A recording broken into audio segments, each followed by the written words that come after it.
Right now, the former chair of the Arizona Republican Party is weighing whether to switch races just months before the primary. Will she or won't she? President Trump could have the answer. Also on Sunday Square Off, protests over an ICE detention center in a deep Red Valley community get the attention of a far-right congressman.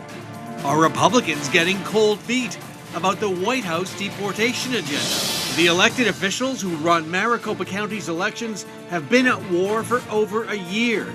Now the battle is heating up amid President Trump's threats to get involved in our election. We start with an unusual political story. Former Arizona Republican Party Chair Gina Swoboda stepped down from that job 2 weeks ago and reemerged as a potential Republican candidate for Secretary of State. But there's a problem. Swoboda is already running for Congress in the ultra-competitive 1st Congressional District primary. One more thing, the party primaries are just 4 months away. We're joined now by Gina Swoboda, CD1 congressional candidate, for the moment at least. Welcome back to Square Off. Thank you so much for having me, Bram. It's great to be with you. How do you explain to Republican primary voters why you're trying to switch horses in the middle of the race? Well, thank you. We might not. I'm waiting for Republican primary voters to tell me what they wish to do. So we have had exploratory committees for a while in Arizona. I got in CD1 first, as far as with the endorsement. And now Donald Trump's endorsement. With the president's endorsement. And now it's a crowded field. And coming off the chairmanship, it is frustrating, I think, for all Republicans to have what I would consider to be a wealth of talent in one race with multiple endorsements, spending money against each other in a run-up to what looks to be a tough general election cycle.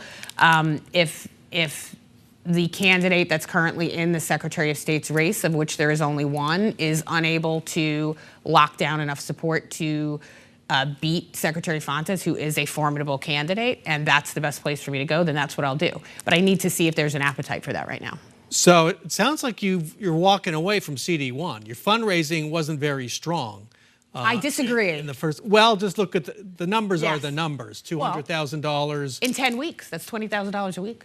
Now, it's true, I don't have $1 million from my sports career to self-fund. So I cannot. You're referring to Jay Feely. I cannot deny that. But yes, but it was actually a very good number for 10 weeks. However. And yet is far down the list of, you know, you look at the rankings of contributions, it's far down the list. And what's going to be an expensive primary?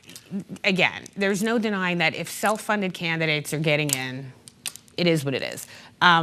Now, speaking of funding, the candidate for Secretary of State, I think, raised $58,000 in a full 3 months in the fourth quarter. I had 10 weeks in the fourth quarter, and I hit 200. So, but that's one consideration. I mean, do you have the skill set? Do you have the talent? And do you have support in the district or statewide? That's a big ask. And as you pointed out in the opening, Bram, we just moved up the primary. That's what triggered me to file a statement of interest. So you told KTAR this past week that you're waiting to find out who President Trump endorses in the Secretary of State's race. Correct. I mean, if the president's already got a horse in the race, it doesn't make any sense for me to get in. And he doesn't appear to. He does not, as we are here. Have you reached out? I have indeed. You have indeed. How much time does he have to let you know or the candidates know? Well, you know, the White House operates on the White House schedule. They are saving the world one day at a time. I'm one race. I think that congressional race is a top-tier target. I would hope that I hear from them in the next few days. But I have filed that statement of interest, and I am collecting signatures. And I will, at the end of the day, make the decision that I think is best for that office, the people of Arizona, and my family. I don't want to impact CD1 in such a way. I mean, I'm looking at the environment every day as it's changing. It is a rough environment. I don't think we need that many people in. I'll see where we go. President Trump will likely want a candidate for Secretary of State who will agree with him that the 2020 election was stolen. Do you agree with him?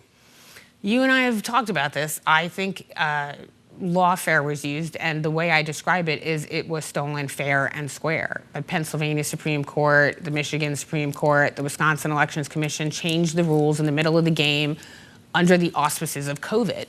So I mean, some people might want to label that fraud. It was lawful actions that changed the rules as we were operating an election that resulted in a loss in multiple states. That's how I feel about that race. You've seen what the president has done or said over the last several weeks, seizing ballots in Fulton Georgia. County, Yeah. 6-year-old ballots. Yes. Are you comfortable with that? Well, no offense to Fulton County, but I don't think there's an election administrator in the country that doesn't know they have issues running their elections. So So a president coming in and seizing ballots from a locally run election, you're okay with that? well, no, that's what happened in Fulton County is there were 3 court orders from Georgia courts ordering the ballots to be handed over, and they weren't. This is not the federal government coming in without a court order. In Georgia, they had court orders. But anywhere else, those ballots don't exist at this point, Bram. So, you know, I want to move forward and increase confidence in election administration. There is no doubt that there are things that can be improved. There is no doubt that there were things that occurred in multiple states in the 2020 cycle during COVID. We had massive equipment malfunctions in 2022 here. That undermined everyone's confidence. So we're in a situation now. I think that office of the secretary has become incredibly partisan. I think it's profoundly ironic that I'm less partisan, I believe, than Mr. Fontes, even though I was the party primary chair. We have to get it together or our turnout's going to continue to collapse. That's what I care about in that office. I want everybody to be treated impartially. I want everybody to understand elections are run by counties. The county recorders are elected. The election directors are appointed by elected boards of supervisors. They all have slightly different equipment. They all follow the procedures manual. That is where the Secretary of State primarily gets involved. Your heart appears to be Secretary of State. That's where it's your profession. You've worked in elections for many years. I love that office. I've missed it every day. Alex Kolodin, State Representative Alex Kolodin of Scottsdale, who's running in the Republican primary.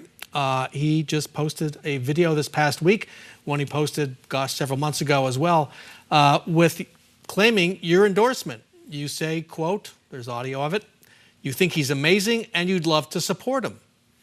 Yes, as the state party chair, when there is a primary and our candidates get in, you can't endorse anyone in a primary. And whoever wins the primary, the state party chair absolutely should endorse them. And those are radio clips and clips from speaking engagements where I was campaigning as state party chair against Cory McGarr. So absolutely, if I was the AZGOP chair and Alex Kolodin was the nominee, I would endorse Alex Kolodin. However, I am not the AZGOP chair, and Alex Kolodin has not won his primary. And that is where we are today. So you don't think he's amazing anymore?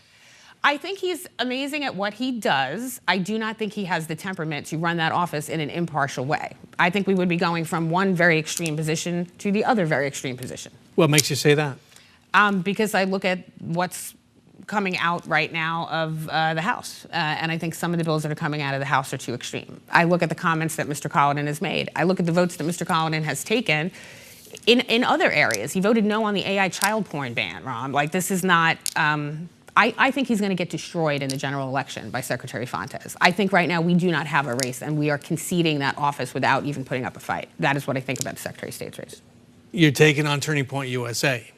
As Folks ever. like Jake Hoffman, I don't the try Freedom to. Caucus, they really don't like you. They really don't like me, guys. Yeah, it's the opposite of Sally Field accepting her Academy Award. They really, really don't like me. I mean, you know, it is what it is. I think that the candidates that they are nominating, by and large, that they create contested primaries to field are, in many instances, too far to the right for the voters of Arizona. You have to be able to win a general election. In my opinion, as we sit here today, Mr. Kolodin cannot win a general election against Mr. Fontes, period, full stop. How much time does President Trump have to let you know? I've got to get in the next week or so, or I'm not getting in. We'll keep an eye on that. Thank Gina you. Swoboda, thanks so much for joining us. Thank you.